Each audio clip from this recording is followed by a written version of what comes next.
Colonel Rob Maness has a lifelong record of providing dedicated service to this nation. Having worked his way up from the enlisted ranks to full colonel, he served our country for more than 32 years. He has served as a bomber squadron commander, bomb disposal technician, Joint Chiefs of Staff Operations Officer, assisted the National Security Team with the campaign plan for the global war on terrorism. He authored the first theater nuclear war plan and served as the Vice Commander of America's largest airborne intelligence wing. Colonel Rob Maness is a true American hero.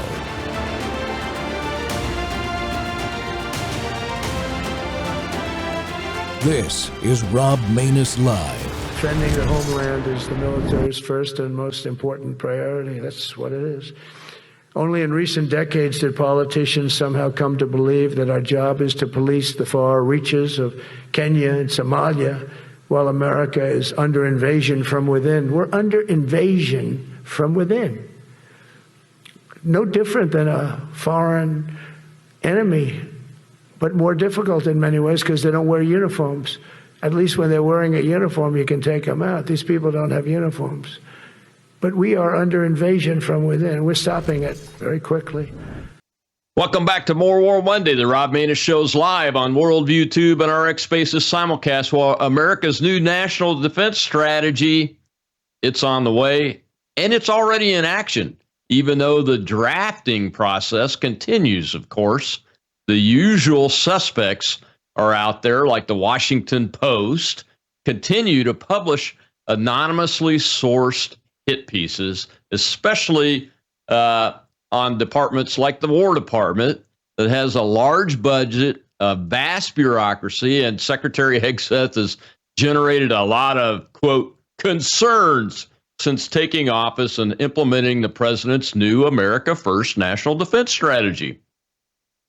Well, these last few days have been no different. The Post is reporting, and I quote, military leaders have raised serious concerns about the Trump administration's new national defense, forthcoming national defense strategy, exposing a divide between the Pentagon's political and uniformed leadership as Defense Secretary Pete Hegseth summons top brass to a highly unusual summit in Virginia on Tuesday. According to 8 current and former officials, the critiques from multiple top officers, including supposedly General Dan Caine, chairman of the Joint Chiefs of Staff, come as Secretary Hegseth reorders U.S. military priorities in accordance with the president, I will add, centering the Pentagon on perceived threats to the homeland, narrowing U.S. competition with China, and downplaying America's role in Europe and Africa. Close quote.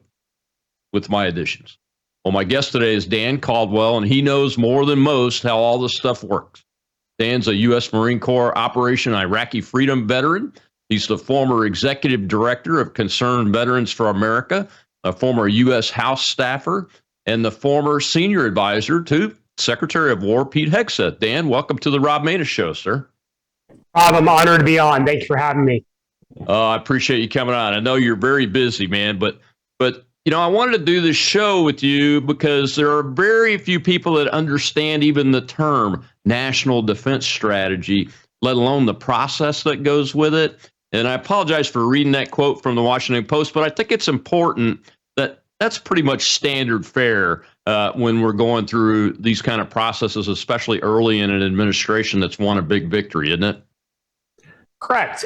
Every administration puts out a national defense strategy in conjunction with a larger national security strategy. The national defense strategy is more focused on what now the Department of War is going to do, while the national security strategy incorporates the whole host of foreign policy tools like state and economic power. But the national defense strategy is an important document that an administration usually does early in the term that helps define the priorities and therefore the resourcing for the Pentagon and the military as a whole. And the national defense strategy drafting process began several months ago. It began after the Undersecretary for Defense Policy, Bridge Colby, was confirmed. And then prior to that, there was an interim national defense strategy that we implemented right as President Trump was inaugurated. And it is a important document because it really is important to setting the priorities and the focus for the military over the next 4 years. And if there's a president that shares the views of this administration following it, for that administration as well too, if they largely stick with the national defense strategy.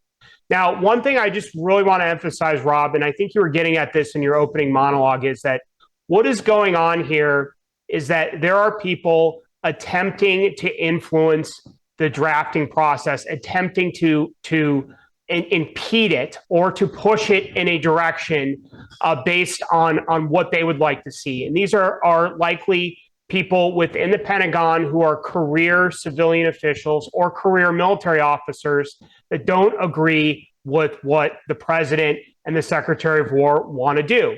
And this is a trick that, Rob, I know you spent some time in the Pentagon. I know you've seen it. I saw it my short time in the Pentagon as they're trying to get ahead of things to try and scare this administration away from pursuing a more America first foreign policy and a more America first national defense strategy. So when you see these leaks, just keep in mind that's what they're trying to do here. They're trying to throw this administration off course and get it to move away from the promises it made to the American people during the election. Are folks correct if they see this kind of activity, Dan, and just make an assumption that the people trying to get their view forward are happier with just no change instead of the change that this particular president wants to see? Absolutely. The status quo is the safest thing in the Pentagon. Preserving the status quo is the best thing for your career. It's the best thing for your post-retirement job, whether it's at a defense contractor, at a think tank, or working for a foreign government. It's really the easiest thing to do. And that is why I think that there's a lot of resistance inside the Pentagon to reprioritizing the focus of the United States military away from these endless wars in places like the Middle East, away from subsidizing wealthy European allies in Europe. And they're trying to keep things as they existed under the Biden administration, under the Obama administration, under the Bush administration. They don't want to see a greater focus on the Western Hemisphere. They don't want to see a true shift to the Pacific. They will see, they'll pay lip service to it, but at the end of the day, it's much easier to just tinker on the margins than make truly revolutionary changes to our defense policy. And so, that was one of my biggest takeaways from my time in the Pentagon was that people get comfortable and just maintaining the status quo is often the easiest thing for anyone to do. Yeah, being tagged with the moniker of disruptor can be the kiss of death if you're a dweller of the Pentagon for an entire career. Well, Rob, it's funny. They like to use that term disruptor. It's very Silicon Valley speak, and I'm really glad you brought this up because you saw this with the Marine Corps. Is that you'd have all these Marine Corps generals show up at these big think tank conferences, these big tech conferences, these big forums, and they talk about, Marine Corps innovation and how the Marines need to be on the cutting edge and how our history had, was always one of being a fighting organization that was innovating on the battlefield. But then when you have a commandant, come out and do something like Force 2030, which was a pretty radical redesign of the United States Marine Corps. And it was recognizing some hard facts about where the United States resources are, about our capabilities, and the fact that we were still oriented to fight another Desert Storm or Operation Iraqi Freedom 1, which is an invasion of Iraq. So what happens is that you have the Marine Corps come out, you have a very brave commandant come out and embrace these pretty radical reforms. And almost every living Marine Corps general attacks him, including ones that had called for the Marine Corps to be the disruptive branch, to be the innovators. And they attacked the Marines that were driving these reforms. And so they love to talk about it, they love to talk about change and reform and disrupting and innovation. But when it comes time to actually do it, they wuss out and they attack the people with the courage to go ahead and actually follow through with the things that they've been talking about for decades. Yeah, I'm glad you brought that up because my favorite person that's worn a uniform is John Boyd. And his term creative destruction really, I mean, I understand the OODA loop and all that. Everybody gloms onto that. But the term creative destruction that John Boyd developed and the ideas that go into that, even the Marine Corps embraced him as a hero, but he didn't make general. And he would say, Dan, he would tell people, hey, Tiger, you're going to have a choice to make here in the Pentagon at some point. One is you're either going to do something or you're going to be somebody. And that's the question everybody's got to answer for themselves. And it's much harder to do something because people want to succeed in their own right when they really need to be working for the betterment of the institution and the defense of the country. Before we get to this first break, Dan, on the new NDS, I like that the president, I led with that clip because he says it outright. Protecting our homeland is the military's number one priority. It's their number one job. Right. Why do people seem surprised that that protecting the homeland, which includes everything from the border we've seen, which I think is a phenomenal idea, using the U.S. Armed Forces, to now pushing back into the Western Hemisphere in more of a Monroe Doctrine-like status. Why are folks surprised and pushing back on that? Well, I think there's a couple reasons. I think first, going back to the idea of preserving the status quo, there's another element to that. Most of these military officers, and look, there's a lot of great military officers serving in the Pentagon and a lot of great civilian staff as well, too. But there's a lot of people who made their careers in places like Europe and the Middle East, and they have a vested interest in preserving a focus there, either because they have a still affinity for the region or that's where their skill sets are. And so if the United States, shifts its focus or deprioritizes those regions, then in their minds, sometimes they will view it as like, well, I'm going to be less useful to the Pentagon or the military going forward, or I'm going to have to learn more about a new region. But I think there's also this broader idea that really in the post-Cold War era, the purpose of the United States military in a lot of people's minds has moved away from the entity that was responsible for preserving our physical safety and the conditions of our economic prosperity here at home to being this entity that goes around the world crusading for liberal democracy, that it is a global police force for liberalism, not even for the United States, but for this idea of this global rules-based international order that is rooted in liberalism. And so the idea that our military should be focused on defending our homeland where our most vital interests exist really is alien to a lot of people that have come up within the national security establishment in the post-Cold War era. And that might sound bizarre, Rob, to a lot of your listeners, but I think you and I both, in our experience in the military and in the Pentagon and in and around the foreign policy space, we've seen a lot of those people up close, and that's really unfortunate that a lot of them think that way. Yeah, in the 3 decades that I served, I saw the Cold War at its height. Then the wall came down. Then we had this period where, hey, let's open up even more to China and give them everything we know, including miniaturization technology for nuclear warheads for reentry vehicles on missiles. And then 9/11 happened. And of course, everybody knows what happened there. But what my point with all that before I go to the break is that after the Cold War ended, the war plan, the big plan that everybody knows about from the movies and everything, was essentially static for a very, very, very long time because the individuals that ran that war plan were civilians that stayed in place, and they would bring those military guys and gals in every couple of years, and that's what they would train them on. Instead of looking forward and saying, hey, here's what we've got to do now to be prepared for the future because what we're doing now is in the past.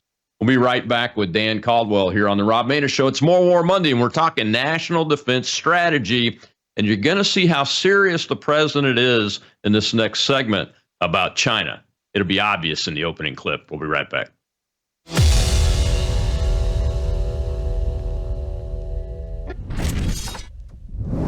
Hello, I'm Brandon House. I want to thank you for all your support at wvwfoundation.com that helps make possible pushing out 24/7 content for free. Without your support, we'd have to put it all behind a paywall. But thanks to you and your support through our foundation, we're able to push it out for free as a broadcast service and broadcast ministry of WVW Foundation. Please consider going there and setting up an automatic monthly contribution, or go there and make an occasional contribution. If you prefer to support us through the mail, you'll find our mailing address there at wvwfoundation.com. You can also call and make your contribution over the phone by calling 901-825-0652. That's 901-825-0652. Again, all these details are available at wvwfoundation.com. Thank you for your support as we try to help people around the world understand the times through the lens of a Christian worldview.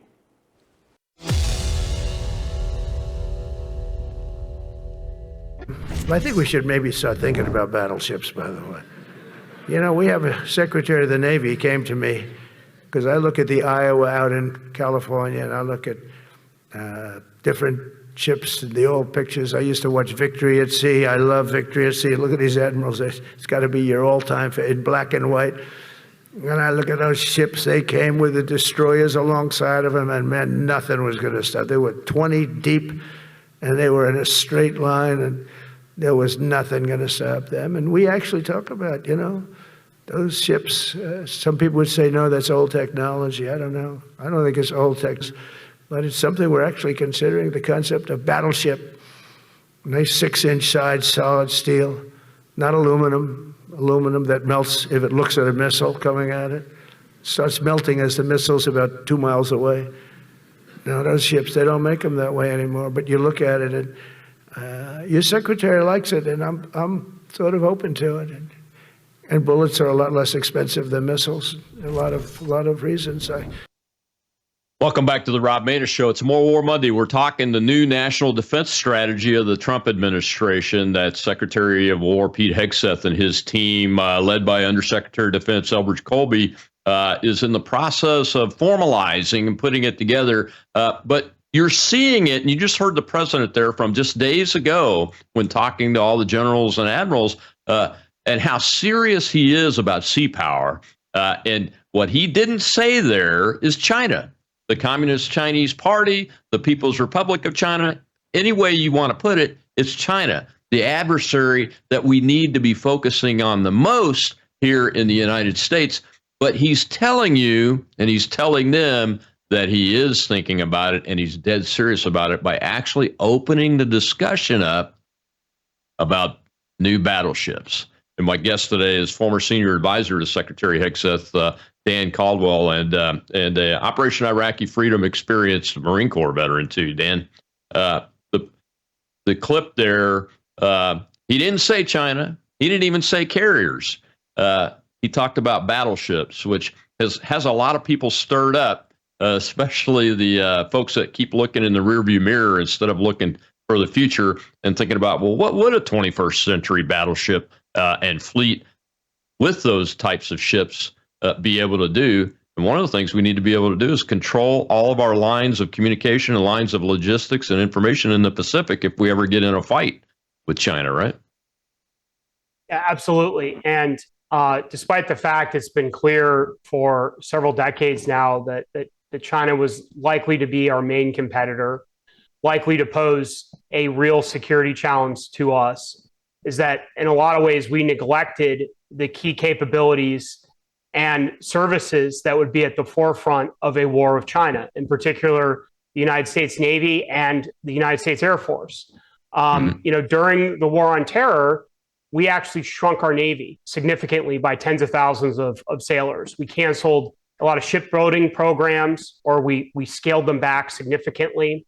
And likewise, I know, Colonel Maness, you know this, is that we had to retire a lot of tactical aircraft, We had to retire early some even strategic aircraft like the B-1 bomber, which I know you're very familiar with, because we overused them in the war on terror, or we prioritized investments in things to fight the brush fire counterinsurgency wars. So we've been really behind the curve on investing in new naval ships and in maintaining our shipbuilding capability.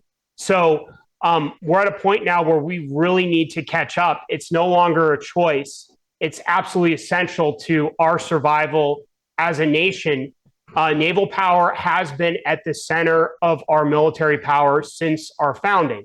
So specifically in terms of the types of capabilities that we should be looking at is, I think first and foremost, I didn't hear President Trump talk about this in his speech in Quantico, but I believe others did yesterday at the celebration of the United States Navy, is we really need to scale up our submarine production. That's an area where we've really fallen behind in, but that's also an area in terms of production, we still maintain a technological edge. And we also need to think of building systems that we can build in more scale. Instead of more $13 billion aircraft carriers, we need to look at cheaper, potentially autonomous systems that we can produce in large numbers that could really help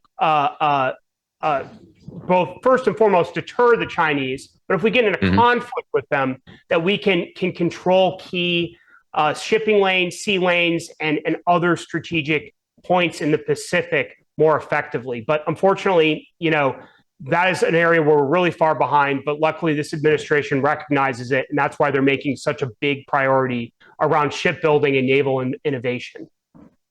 Yeah, it seems, Dan, like, and I have to be transparent, I'm a Naval War College graduate and I'm a bomber Air Force officer, so I have a foot in both of these camps.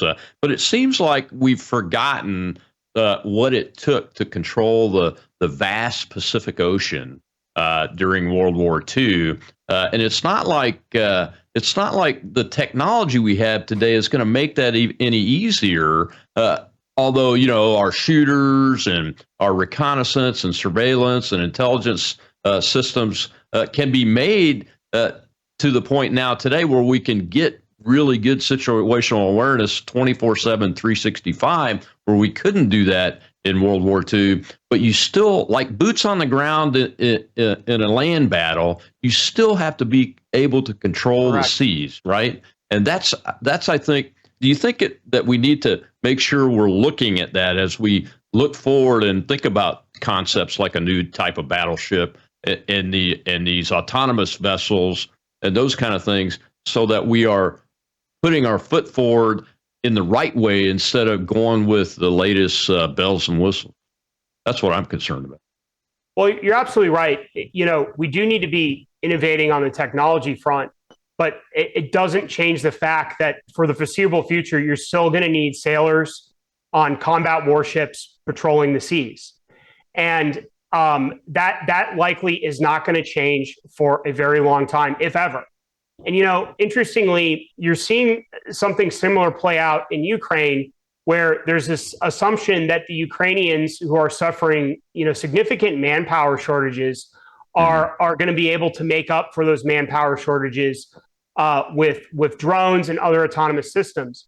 But that's that is only going to go so far, and they're still going to need troops manning a line, holding cities and towns. And likewise, in a naval environment, you're still going to need a certain number of ships manned by a certain number of sailors. And you can't just have one big ship or one big battle group controlling such a vast space as the Pacific Ocean. I think a lot of times we forget how big the Pacific is.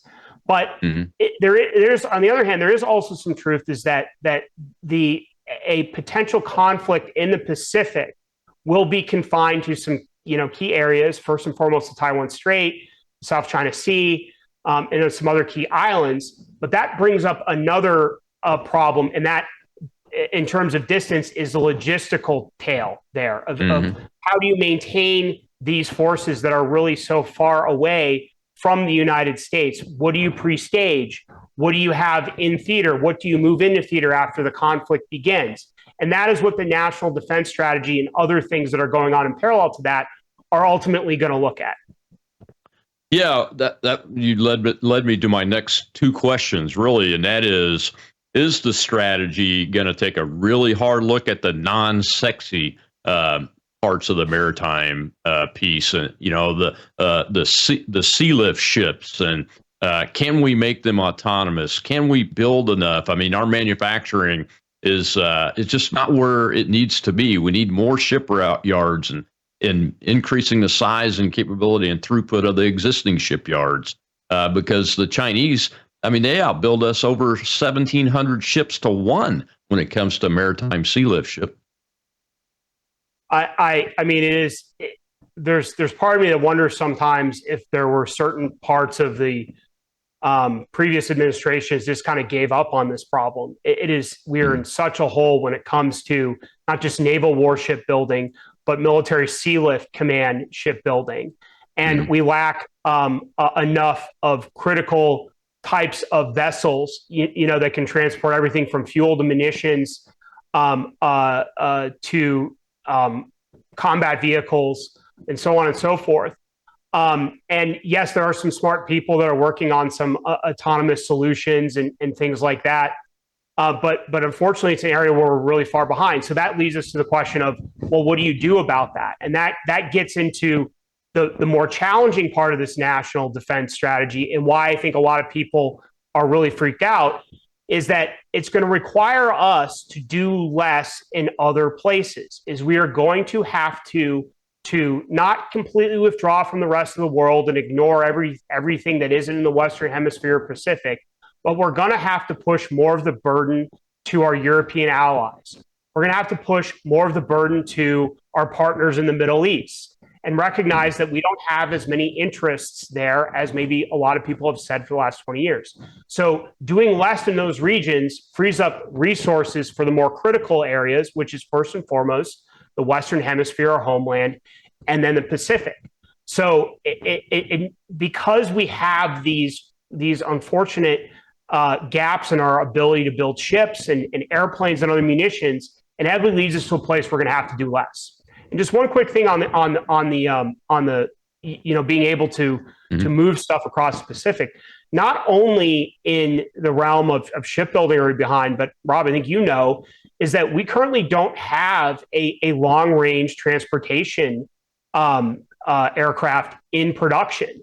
The C-17, right. The last C-17 that was produced, I believe, was in 2015.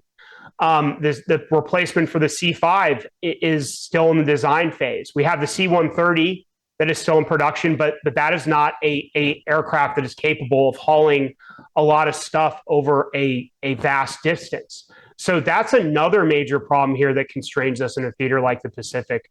We don't have enough aircraft either. Yeah, you're absolutely right. And we don't have enough strategically located airfields so we can disperse those forces that we may need to forward deploy and still be able to fly, say, bomber missions from home, but recover them somewhere else that's still available after an attack from the Chinese. Because when you look at it, we have stayed so far with most of the same bases that airbase wise that the U.S. had during the Cold War. I think we're working on Tinian Island to bring that airfield as a strategic airfield back up to speed. But that's not nearly enough. And alongside the sea lift capability and ship manufacturing that we need to increase, we need to increase our ability to disperse our aircraft, plus build up those logistics sites using air power in addition to the sea power. But there's only one thing that moves fuel, jet fuel, well enough, though, and that's sea lift, Dan. And that's why I lose sleep at night over that. Yeah, absolutely. Again, you know that better than I do. And at the end of the day, that's why in the Cold War, and we still do have some of these capabilities, the maritime pre-positioning squadrons and other resources pre-positioned, but we had a significant amount of munitions and pre-staged equipment in Europe, and the plan was reforger, particularly in the European theater, is that you would fly the troops to meet up with their equipment and pre-staged supplies, and then they'd resupply probably with another battle of the Atlantic type situation like you saw in World War I and World War II. The ships would then resupply from there. But the how much our military consumes in modern warfare, again, is something I don't think a lot of people have absorbed, and the challenges of sustaining our troops in extended periods of combat. And that was even a challenge, in the Gulf War when we were coming off of the Reagan defense buildup. We had arguably the strongest, most well-trained military in the post-World War II era at that point. And still, it took nearly 6 months to get all the assets in place to launch the war against Saddam's Iraq in 1991. And we are in much, much worse shape in those capabilities than we were back then. And, again, the good news is I think the current secretary, I know the current secretary and administration know that, but we have a lot of work to do, and it's going to require some really tough decisions and some tough battles of the bureaucracy to fix it. Yeah, absolutely right. I don't think people understand that just Strategic Air Command, which still existed then, had 600 B-52s and around 400 air refueling tankers alone at the beginning of the Gulf War. That's not even counting the bombs and bullets and people and those kind of things. So, Dan, we got to take another break. When we come back, I want to dive into this Western Hemispheric push just a second to give folks an idea that this is just not about drug cartels, and it's not about countries like Venezuela alone. It is also about China and what they've been doing in the world with their Belt and Road Initiative and trying to control things like the Panama Canal. We'll be right back with Dan Caldwell.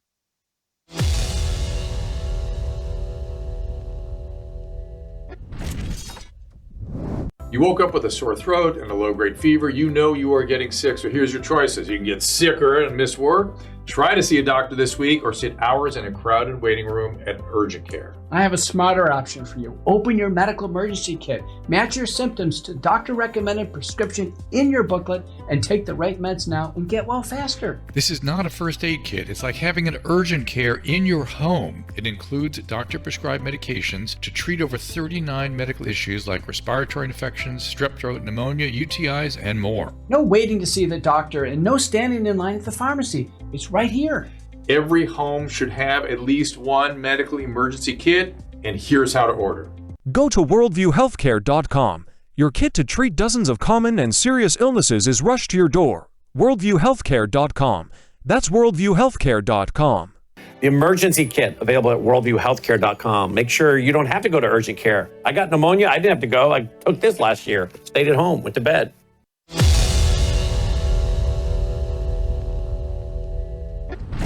In recent weeks, the Navy has supported our mission to blow the cartel terrorists the hell out of the water. You see that?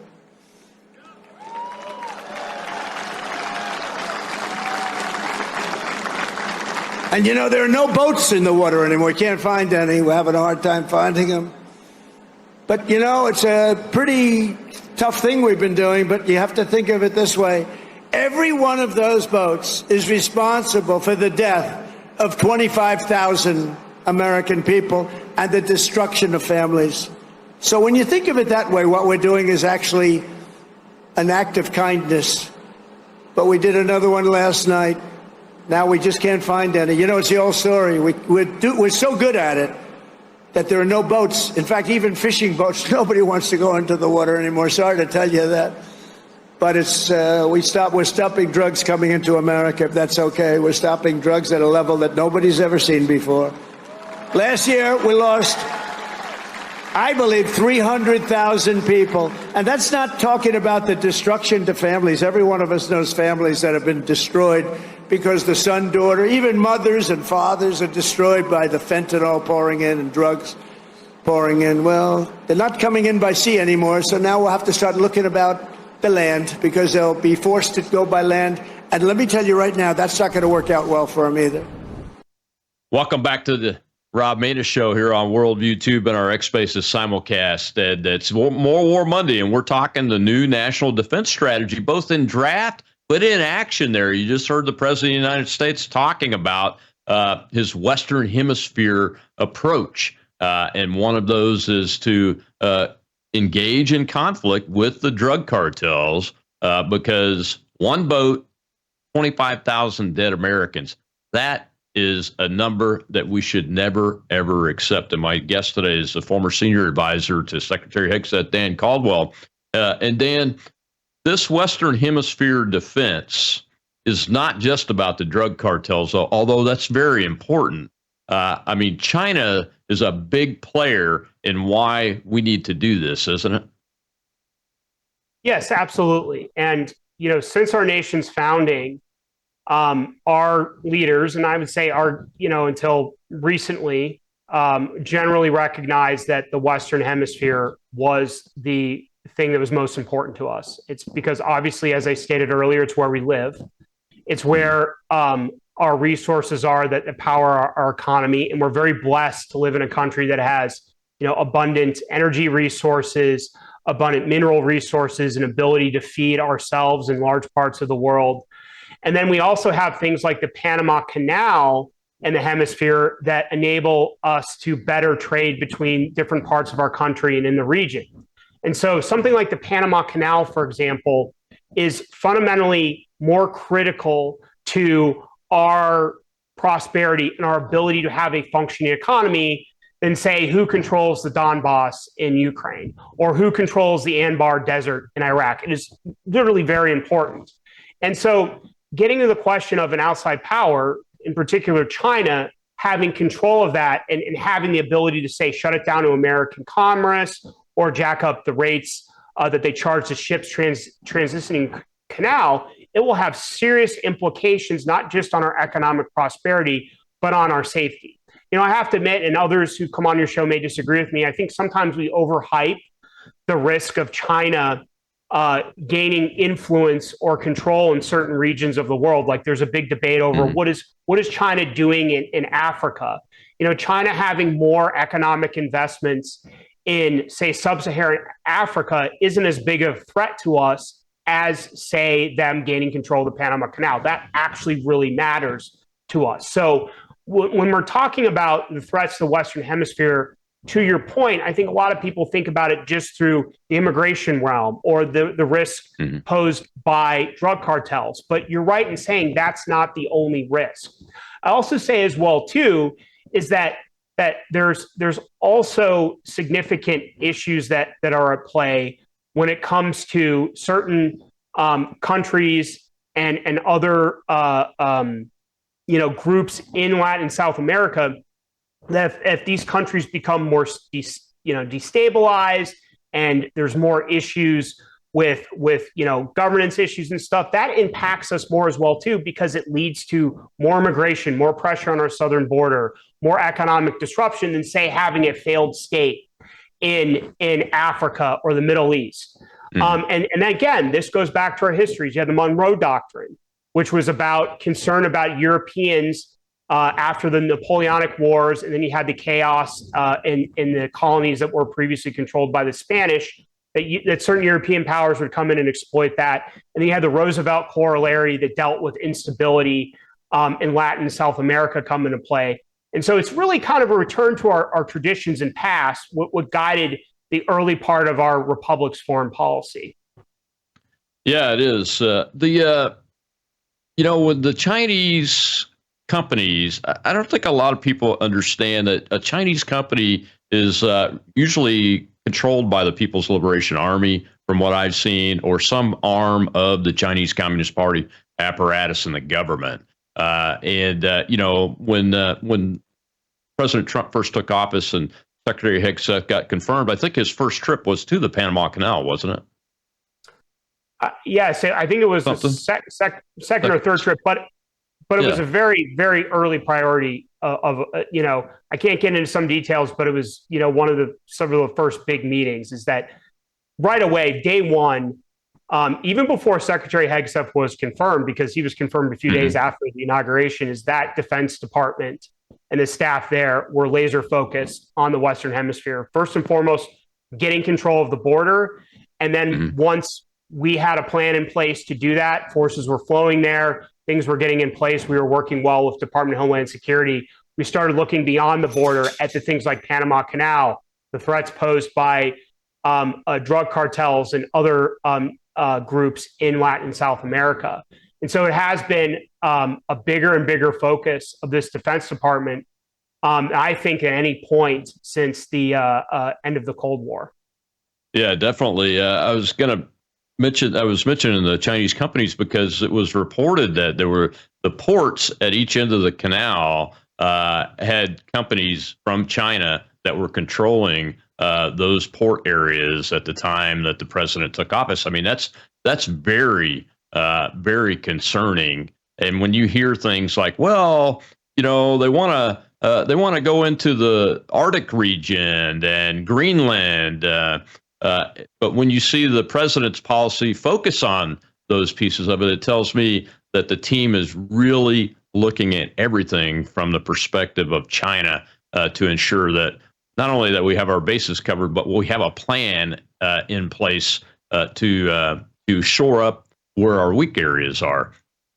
Am I right about that?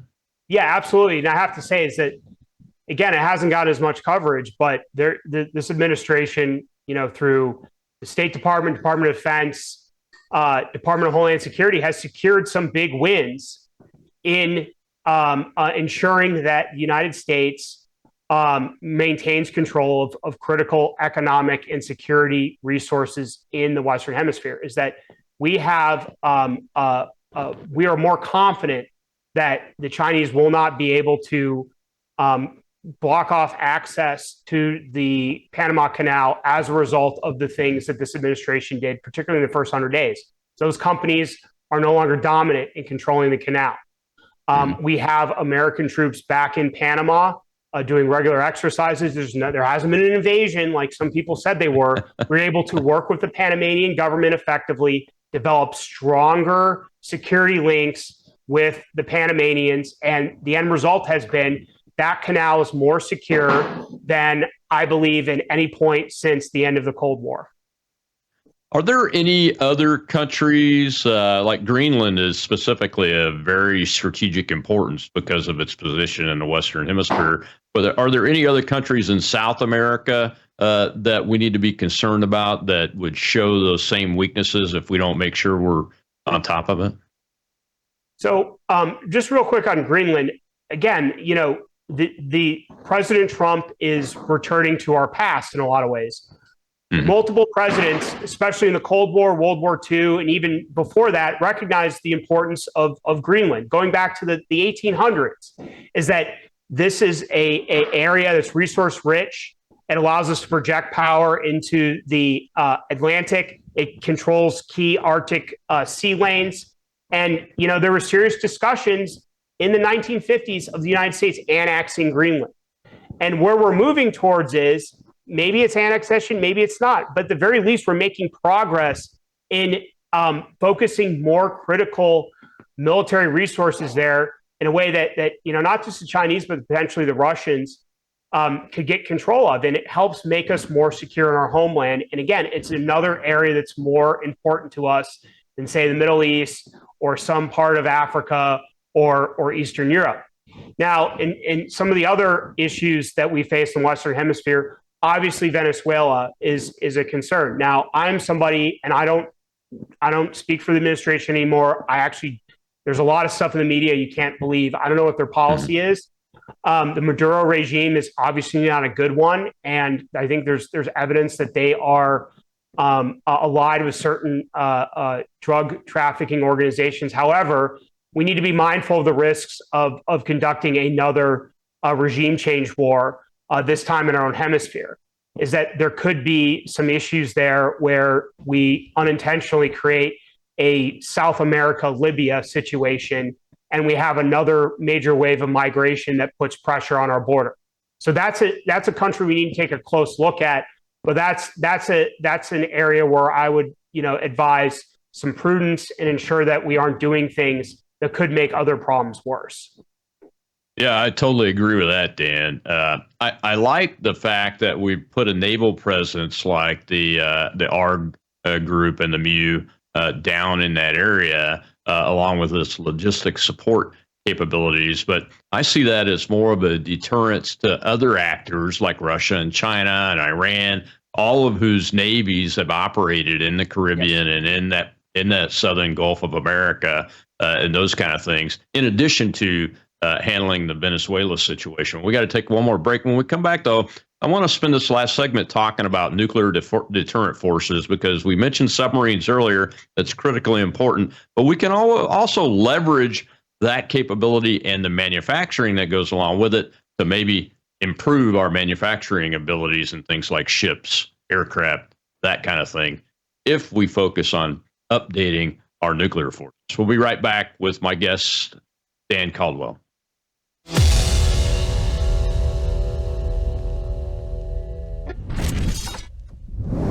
News is moving faster than ever, and so are we. Worldview Tube brings you 24/7 live stream coverage and now real-time alerts when it matters most. Once you have the Worldview Tube app installed, exit the app and navigate your way to Settings. In Settings, locate the tab labeled Notifications. Select the Notifications tab. Scroll down until you locate the Worldview Tube app icon. Select the tab, and here you can turn on and customize your notification experience for the Worldview Tube app. News doesn't wait, and neither should you. Turn on push notifications to stay informed. Every headline as it happens.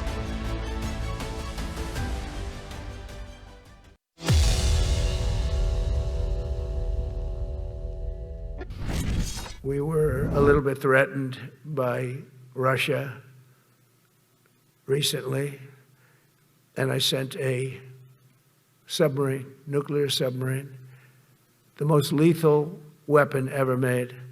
Number one, you can't detect it. There's no way. We're 25 years ahead of Russia and China in submarines. Russia's actually second in submarines. China's third, but they're coming up. They're coming up. They're way lower in nuclear too, but in 5 years they'll be equal. They're coming up. And you don't have to be that good with nuclear. You could have 1/20th what you have now and still do the damage that would be, that'd be so horrendous. But I announced that, based on his mention of nuclear, and it was really a stupid person that works for him mentioned the word nuclear, I moved a submarine or two, I won't say about the two, over to the coast of Russia, just to be careful, because we can't let people throw around that word. I call it the N word. There are two N words, and you can't use either of them. You can't use either of them. And frankly, if it does get to use, we have more than anybody else. We have better, we have newer, but it's something we don't ever want to even have to think about. But when somebody mentions it, that submarine started immediately thereafter. And it's just lurking, but I'm sure we're not going to have to use it. But it's an amazing, it's undetectable, totally. Ours is, theirs isn't.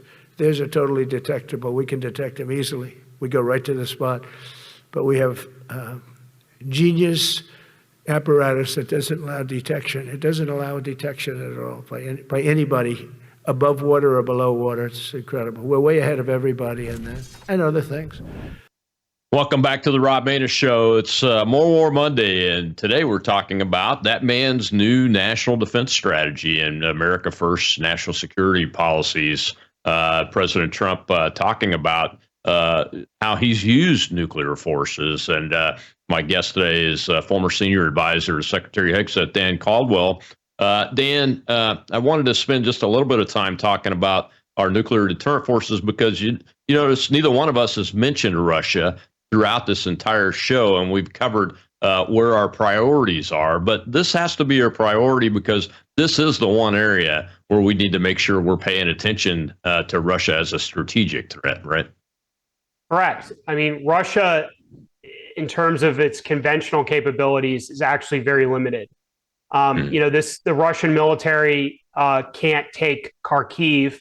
It sure as hell can't march into Warsaw or Berlin. However, as you're alluding to, it still does possess 6,000 nuclear weapons, a nuclear triad, the ability to deliver nuclear weapons via aircraft, submarines, and land-based intercontinental ballistic missiles.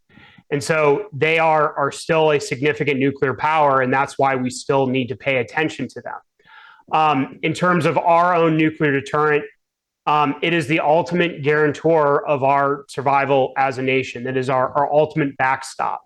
And it is key to our national security strategy and has been since we detonated the first atomic bomb. Unfortunately, we have not significantly updated our nuclear arsenal in many decades. Our main intercontinental ballistic missile, the Minuteman, most of the Minutemans we have in service are going on 50, 60 years old. Many of the nuclear gravity bombs that we have, even though they've been updated, are just as old. As President Trump was alluding to, our submarine-based leg of the triad is in much better shape.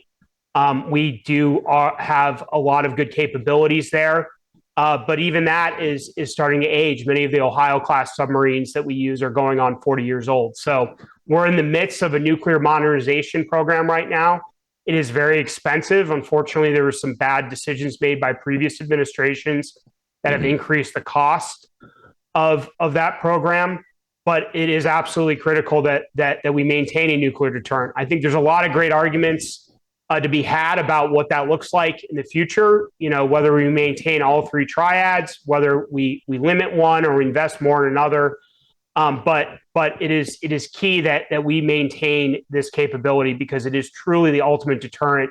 And again, I would argue our ultimate guarantor of survival as a nation.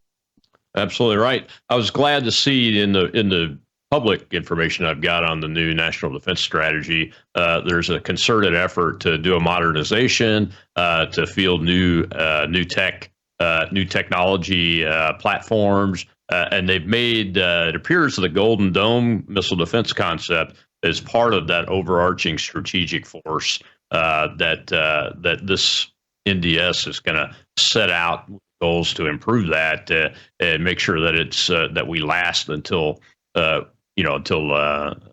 for long enough to where we can defeat any adversary that tries to take us on from a nuclear perspective, especially the Golden Dome itself. Though, are there any solutions to this mentality amongst the service chiefs, Dan? And I don't know if you saw this when you were last working in the Pentagon, but I've seen it over and over again.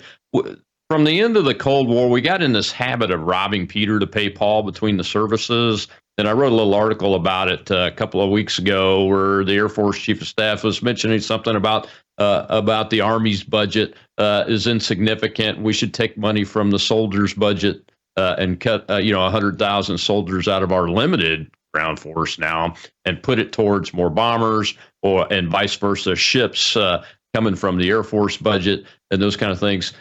Can we get to a point, you think, under this president and this administration where we're looking at it more from a Cold War perspective, where we're building out each of our services capabilities to the max extent that we can so that it meets the threat?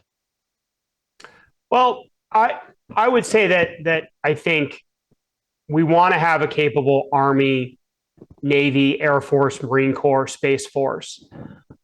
We want to have capable services that aren't hollowed out. At the same time, though, we have to recognize that we live in a resource-constrained environment. We have a $37 trillion national debt, and yes, there was significant amount of more money for defense spending, one-time plus up in the One Big Beautiful Bill, and that provides funding for priorities like Golden Dome and shipbuilding. So there will have to be times where the Air Force and Navy are maybe getting a bigger share of the pie, because for a long time the Army was getting a lot of resources for the global war on terror, since that was a very Army and Marine Corps centric war. But it doesn't mean that you have a hollowed out Army. It means you have a more focused Army that is focused on fewer priorities and is actually investing in capabilities that allow it to punch above its weight.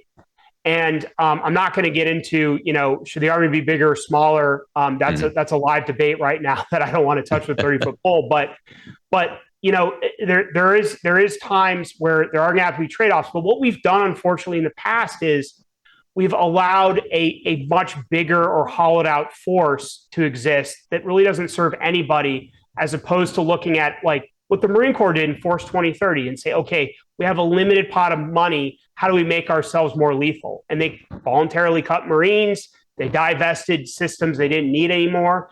And it freed up money and resources to build a more lethal force that was better able to meet the threats of the future. Yeah. As we look to that future and the Golden Dome, do you think that we will remove other capabilities like our long-range bomber forces, or reduce them dramatically in order to build the Golden Dome? Since we're now going to go into a defensive system mode that we've never envisioned before, because we've decided intentionally not to go down that road, and now we are. How do you see the force shaping, shifting around, or will it shift around? Or are we just going to add the Golden Dome concept to what we already have? Well, if we cut our long-range bomber force, and Rob, I'm not just saying this because you're a bomber guy. I mean, that's, cutting off your nose to spite your face. I think we need to be, if there's, one aircraft I think we need to be buying more of, it's the B-21s that are replacing the B-1s, B-52s, and I think eventually the B-2s themselves. That is one program I'd be increasing the size of. I think that in regards to Golden Dome, it's important to remember is that there's several different layers to that. There's still a lot of science and research that needs to go into determining how we're going to do some of those things. But I would argue that with Golden Dome is that there are things that we can be doing now and investing money in now, where you have proven science and technology and equipment that we should be investing more in. And that in particular should be the counter drone, counter UAS side of things. Because I think that if an adversary like China was going to strike us, I don't think they'd strike us first with a nuclear weapon. I think they'd strike us with what the Ukrainians did in Russia with Operation Spiderweb. They had all these shipping containers and trucks with lethal drones that swarm the airfields.